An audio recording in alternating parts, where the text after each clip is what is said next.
Bay Ridge is the largest Arab American population, well, not maybe Arab American, because they're not all documented. Largest Arab population in New York City, second largest is Astoria, right by you guys. And so we are a service agency where we serve Arab immigrants and refugees. We also serve anyone who shows up at our door, but it's predominantly, access to the language of Arabs. And we help people apply for immigration paperwork. We teach people English. We help people transition into kind of their lives here in the U.S. when they show up, and then we also support their families going on. So usually, like, the second people get right off the boat, they come straight to us, or the plane, but you know, the Bob joke. So we all get that. Okay, cool.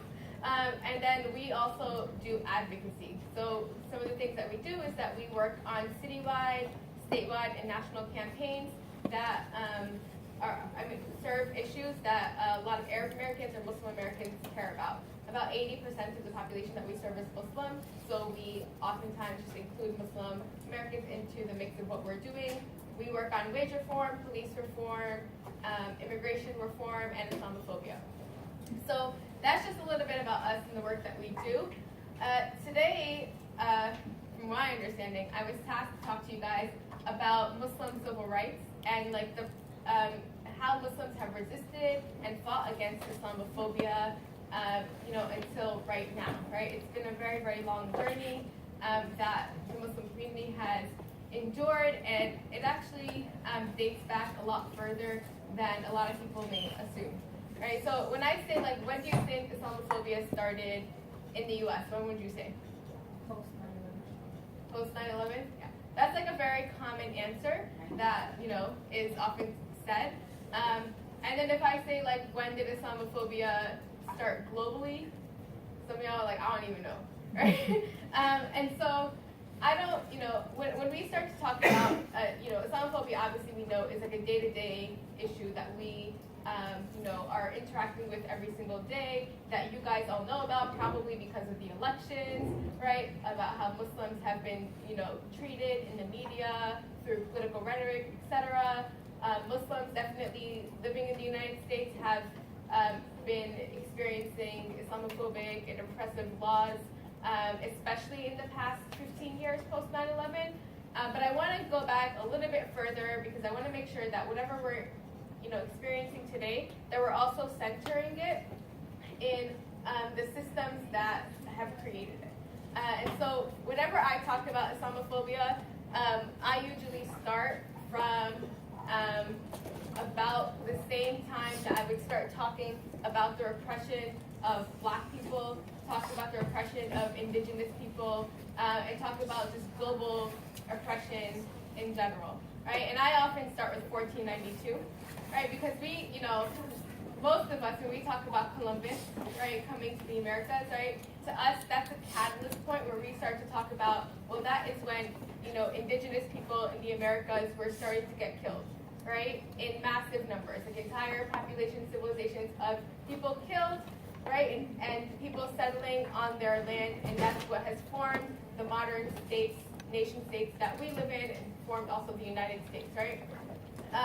When you talk about that date as well, you're going to talk about the start of the enslavement of Black and African peoples, right, or Black African peoples, that were brought over to the Americas, also brought to different parts of the world in order to act as laborers, right? And, why did people start to even bring over African slaves to the Americas? Although there was like a present slave trade, it was because indigenous people were getting killed by diseases or were refusing to work, etc. And so this was like another point of bringing in labor that turned into like a massive system.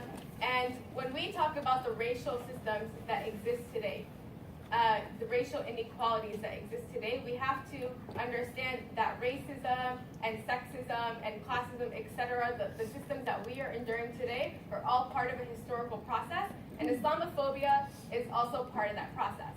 And I will explain that, especially when you think about, for Muslims, right, who were the first, well actually, not the first, but when you think about the Americas, and which colonizers came to the Americas, when you think about South America, what nation had like the largest colonial presence in South America? Spain, right? And then you talk about the North America being colonized by the English, the Italian, by the French, right? All following each other. As a Muslim, when I start to think about this, I date,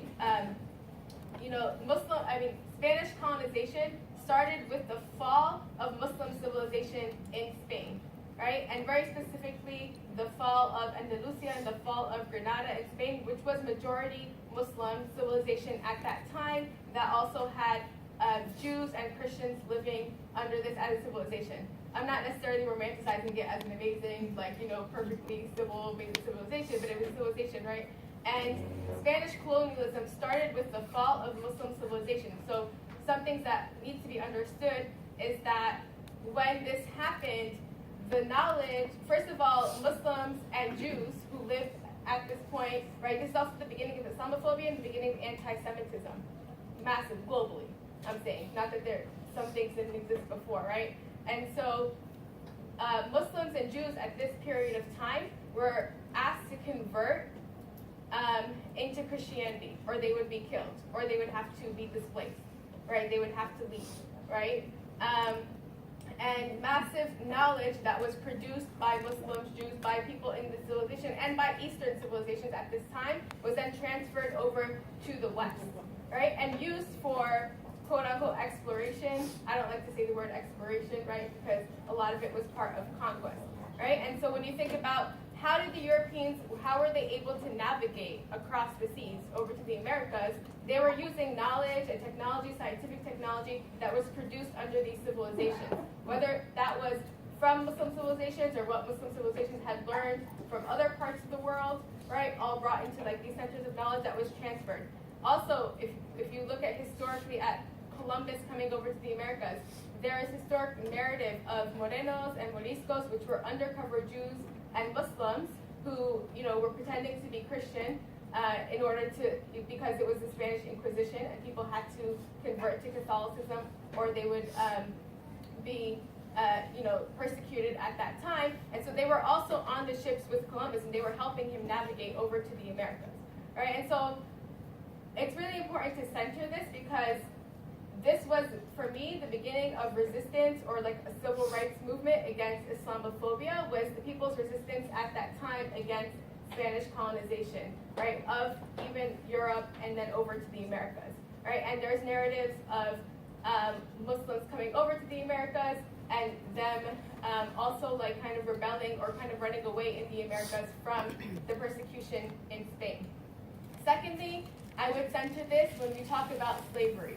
Right? A lot of times when you hear the narrative of slaves coming over from Africa, what we're taught, because we're not really taught about Africa, right? We're like, we can't name like 5 countries in Africa, for most people, right? When you go through school, you don't learn much, right? When you learn about slavery, you're learning that slaves came over and they were kind of just in the jungles. They were just like in little villages and huts, and they came over and they were enslaved and brought over to the Americas, right?